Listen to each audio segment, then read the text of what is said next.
To appear on stage in the first Republican presidential debate in August, the candidate has to jump through a few hoops. You need at least 1% in a series of national polls, and you need at least 40,000 donors to your campaign, all of which, to me, makes a lot of sense. Now, this part is a little dicier. You also need to sign a loyalty pledge that says you will support the eventual Republican nominee, which is, if I might put it this way, a joke, utterly unenforceable, and it's already irrelevant. Consider what the candidates for president have said about the pledge in just the last week or so. Former Arkansas Governor Asa Hutchinson has said he will do what's necessary to appear in the debate, but he also told Politico that, quote, "I'm not going to vote for Donald Trump if he's a convicted felon. If he's convicted of espionage, I'm not going to vote for him," end quote. Then there's former New Jersey Governor Chris Christie, who said this about the Republican National Committee's loyalty pledge. "I'll be on the debate stage, and I will take the pledge that the RNC puts in front of me,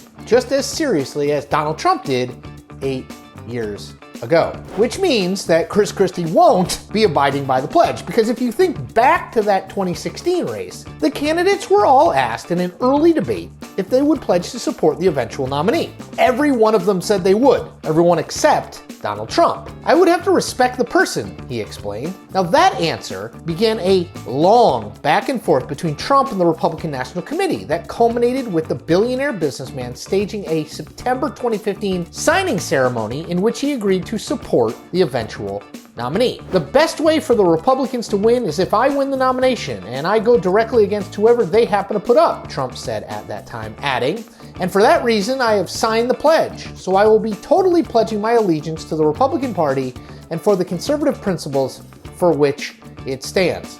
Sounds a lot like the Pledge of Allegiance, but that's a whole other point. Now, you'll note there that Trump was essentially saying he signed the loyalty pledge because he was going to be the nominee and he wanted to ensure that everyone else in the field would back him, which isn't at all the same thing as saying that if you lose, you will pledge to support the person who won at all. Now, as you might have guessed from that Trump statement, he never really had any plan to adhere to the Republican loyalty pledge. By the end of March 2016, Trump had publicly abandoned it. Asked by CNN's Anderson Cooper whether he still planned to support the eventual Republican nominee, Trump responded at the time this way: "No, I don't anymore. No, we'll see who it is." Now, his penalty for that?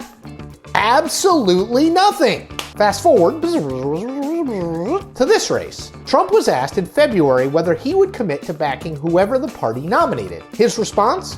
It would depend. It would have to depend on who the nominee was, which is a long-ish way of saying this: no. That should serve as a reminder to all of Trump's Republican opponents that loyalty is for him a one-way street. He expects it of you, but never feels as though he needs to reciprocate it. The problem for everyone not named Donald J. Trump in the race, though, is that they need to be on that debate stage in August. Debates are the best way for a little-known candidate to build momentum and to raise money. One good or one bad debate performance can change the entire trajectory of a race, sometimes permanently. Now, Trump is immune from that need. He is already the best-known candidate in the race, and it's clear frontrunner. And he's already shown a willingness to skip a debate that didn't suit him. He did it in Iowa in 2016. He's signaling that this time around he may not appear at the first several debates, in fact. "I see that everybody is talking about the Republican debates, but nobody got my approval or the approval of the Trump campaign before announcing them," Trump said via his Truth Social website earlier in the spring. Now, as the New York Times noted about that announcement, and I'm quoting here, "Standing in front of several hundred supporters in a New England state that was a springboard for his election in 2016, Mr. Trump said that he held a commanding polling advantage in the 2024 Republican primary months before any voting would begin. He said that giving his GOP rivals, like Governor Ron DeSantis, an opening on a debate stage made no sense. Why would you do that? He told the crowd at a DoubleTree hotel in Manchester. Now, the truth that Trump knows is that he is playing by a whole different set of rules than the other people running for the Republican nomination. A debate without Trump is barely a debate. The RNC needs him far more than he needs the RNC, which means Trump is never going to sign some sort of loyalty pledge.